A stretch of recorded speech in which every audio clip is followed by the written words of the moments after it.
Mandla, the title of today's episode is Navigating Through Dark Economic Clouds. I understand leaders need to create clarity and direction even when things seem dark. What does economic darkness mean for a business? Yeah, thanks, Amanda, for starting off with that. And good to be doing this episode with you again. So, economic darkness typically will manifest in financial issues. So, when a business has economic darkness, the biggest symptom is that they become short of finances. And if you're a leader navigating that environment, you'll find that you are scrambling for cash. You can't buy all the things on time that you need to support your business, and you're having to push things further and further back because of the money. But finances are just a symptom, so they are not the actual economic darkness. The actual darkness comes when there's underlying issues that will eventually manifest in a financial issue. It could be, if we think of three P's, it could be a product issue, people issues, or promotion issues. So product meaning you've got issues with your product being received in the market. It might be the wrong product, which then affects your growth. It could be people issues. It might be that you either have the wrong people or you've got the right people, but they can't deliver what you need from them. Or it could be promotion issues. Everything is aligned, but you just can't seem to get the product out into the market. And those are the sort of things that result in what I call economic darkness. So, if you are a business leader during a time of economic uncertainty, how can you clean your lenses to gain a clearer perspective on the matter? Amanda, I'll build up on that lenses analogy that you've started off with.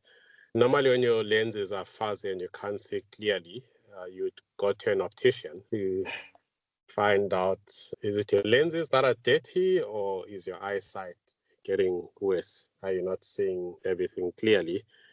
And at the optician, typically they'll start with a large font and ask if you can read it, and they'll go to the smaller and smaller font until you get to a stage where there's font that you can't see. And just twisting that analogy to a business perspective, effectively, when you've got economic darkness and uncertainty in your business, you need to have a way of seeing the font that is too small, because often the answer is hidden in a layer of detail. In the fine print. Yes, it's in the fine print. And that fine print could be small issues that are hidden in lots of detail that could be causing the issue. And there's many tools available, whether you analyze the data at a deeper level. Sometimes you call in an external person, whether they are a director of your company that's not daily involved. It could be a mentor, a consultant, and you say to them, there's things here that I think I'm missing. Can you look at it with your eyes, with your perspective, and help me to see clearly? So it's exactly like going to an optician. You need to find someone or find some tools that will help you see that fine print that is hiding from you. Could you give us some examples of companies who grew stronger despite tough economic conditions? Yes, Amanda. So one example is in the early 2000s. There used to be a DVD platform. And remember the days when you'd go and rent a DVD. From Mr. Video, yes. Yes, yeah. And then you had 2 days to watch it and take it back. Yes. So during that 2008 recession, that's when they transitioned to streaming. And that was one of the big game changers for them. So that's an example of growing despite difficult economic conditions. And then the other example is Lego, the Lego company. And many people who are parents, or all of us who've grown up in a Lego setting, those small plastic blocks that if you don't clear them properly at night and you're walking, they'll inflict sharp pain when they're lying around in your barefoot. So, Absolutely. yeah, so the author, David Robertson, wrote a book in 2014 called Brick by Brick, How Lego Rewrote the Rules of Innovation and Conquered the Global Toy Industry. And basically what he talks about was that in the year 2003, Lego had so much debt that they were facing bankruptcy. They Wow. owed almost $800 million to their lenders. And by all accounts, they should have gone under. And the Legos that you have would probably now be collector's items. They're not being made. However, they implemented a strategy that actually ended up in them increasing profits fourfold by the year 2010. And this was really a company and business leaders that were facing darkness. And they did certain things. They got real kids involved in helping to invent new products. So they got closer to their customer. That's great.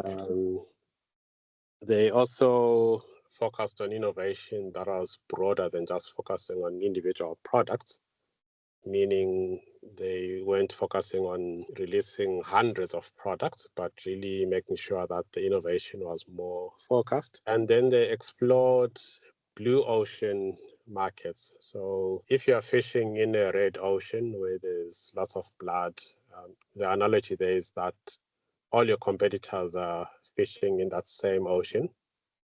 And if you fish in a blue ocean market, you are finding other parts of the ocean that people are not already fishing. So that's an example of a company navigating through dark economic clouds successfully. That's very impressive. So, based on what you just said, would you say that stepping outside the room of traditional business models can then result in a flood of innovation? Yes, when you step out, it's almost guaranteed because when you're in your traditional business model, you have a particular way of navigating the market.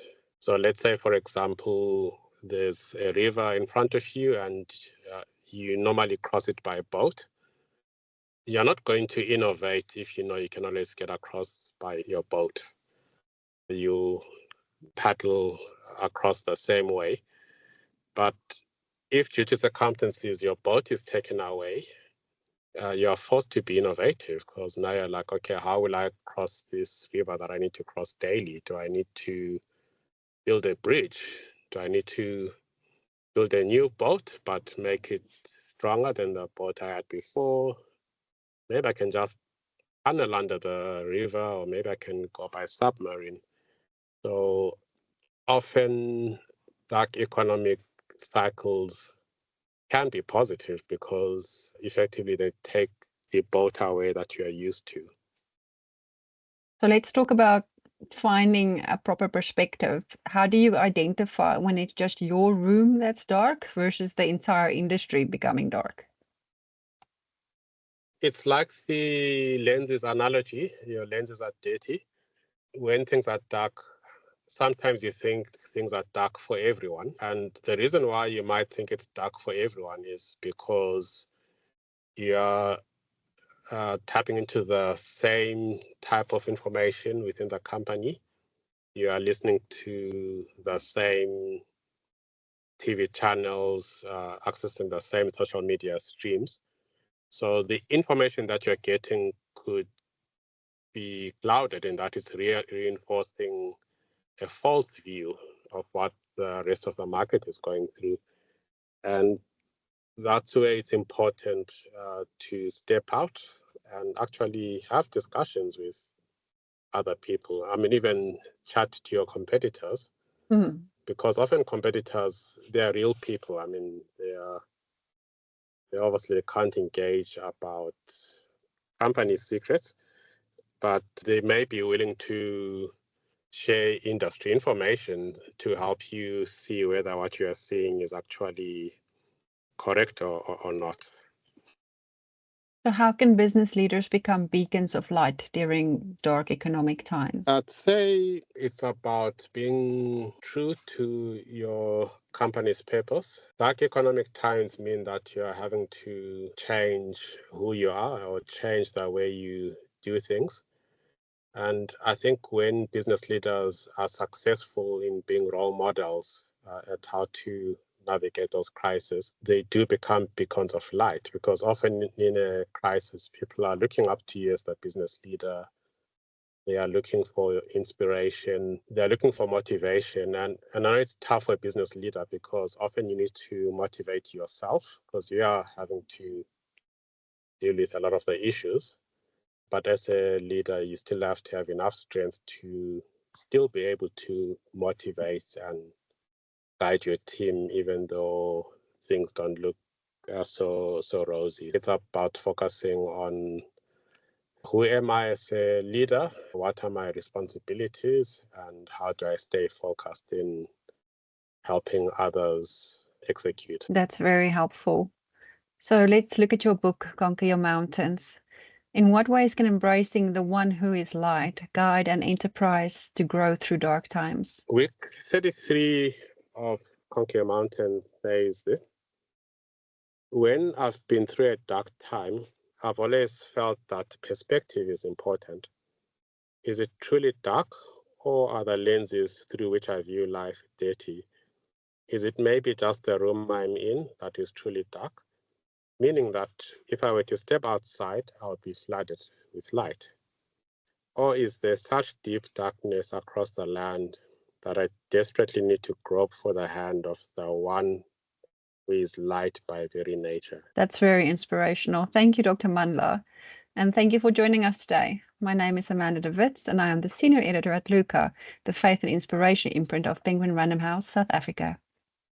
And I am Mandla Moyo, the author of an inspirational book called Conquer Your Mountains, as well as a science fiction book called The Fallen Angel.